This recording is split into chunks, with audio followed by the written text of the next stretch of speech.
صدقۃ الفطر کا مسئلہ یہ ہے کہ عام طور پر ہم سب کے ذہنوں میں بس وہی 70 روپے لے کر چلتے ہیں کہ 2.5 کلو گم دیوا ناپ رہے.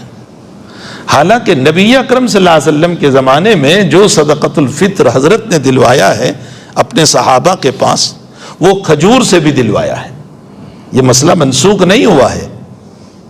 پنیر سے بھی دلوایا ہے، کشمش سے بھی، سوکھی دراکش سے بھی دلوایا ہے. ان چیزوں سے بھی صحابہ کرام کے پاس حضرت نے صدقۃ الفطر دلوایا ہے.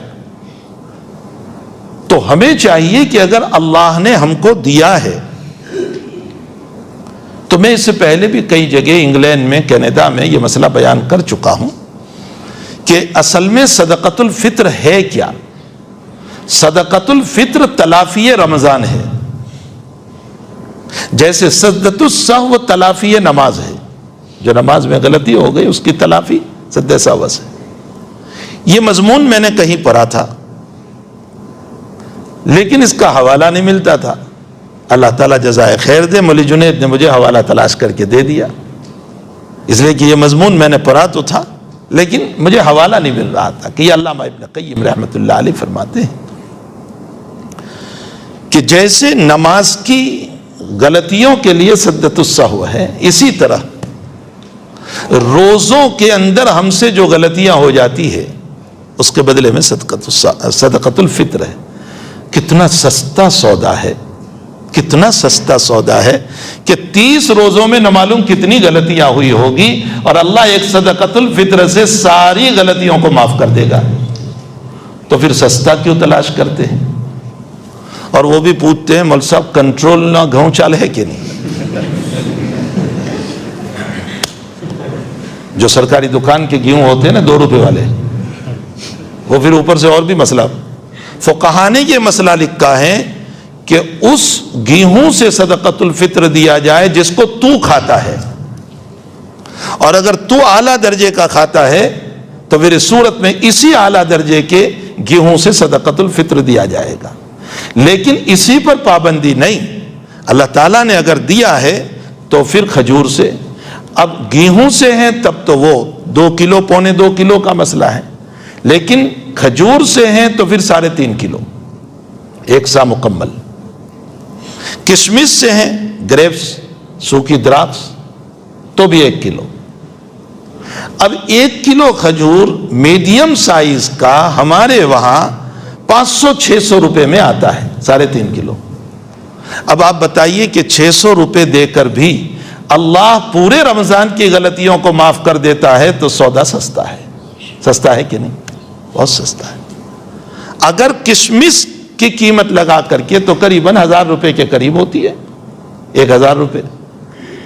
میرے گھر میں 4 فرد ہے مثلا، میں نے 4000 روپے دے دیے کشمش کے اعتبار سے، یا کھجور کے اعتبار سے 500 روپے، تو 2000 دے دیے 4 آدمیوں کے. اگر 2000 دیتے ہوئے میرے پورے گھر کی اللہ تعالیٰ تلافی کر دیتا ہے تو یہ سودا سستا ہے. میرا بیٹا عید کے موقع پر کپڑا سلاتا ہے تو 10,000 روپے کے ہوتے ہیں. میری بیٹی 15,000 کا.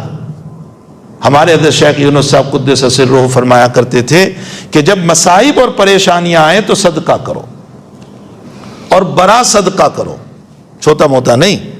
حضرت پوچھتے تھے کتنا کرو گے؟ کوئی بیمار ہوتا تھا تو حضرت پوچھتے تھے کتنا کرو گے؟ 5,000. اچھا ڈاکٹر کو کتنے دیے؟ 2 لاکھ. تو حضرت جملہ فرماتے تھے کہ مخلوق 2 لاکھ کے لائق ہے اور میرا اللہ 5,000 کے لائق ہے. حالانکہ دینے والا تو شفا کا وہ ہے، ڈاکٹر نہیں ہے. تو جب مخلوق کو اتنے دے رہے ہیں تو خالق کے راستے میں ہم کیوں نہ دیں؟ اور پھر اس کو تو کوئی ضرورت ہے نہیں، وہ تو اس کو لے گا، کسی غریب کی ضرورت پوری ہوگی، اوپر سے مجھ کو ثواب بھی دے گا، میری بیماریاں اور مصائب کو دور کرے گا، اور پھر ثواب کو اسٹاک کر کے قیامت میں ثواب بھی عطا کرے گا. تو کتنا بڑا فائدہ ہے. تو بھائی صرف گیہوں کو پکڑ کے مت بیٹھے رہو. المیہ سب سے بڑا یہ ہے کہ ہمارے ٹائم ٹیبل میں بھی یہی لکھا جاتا ہے منیمم اٹلا. بھائی منیمم بتا رہے ہیں، میکسیمم بھی تو بتاؤ. سب منیمم ہی بتائیں گے. اللہ کے لیے سب منیمم اور میری ضرورتوں کے لیے سب میکسیمم. میرا کپڑا اعلیٰ ہو, میرا کھانا اعلیٰ ہو, میرا دسترخوان اعلیٰ ہو, میری افطاری اعلیٰ ہو, میری سحری اعلیٰ ہو, تو میری ضرورت کے لیے سب اعلیٰ اور اللہ کے راستے میں منیمم. اللہ تعالیٰ امت کو صحیح سمجھنے کی توفیق عطا فرمائے.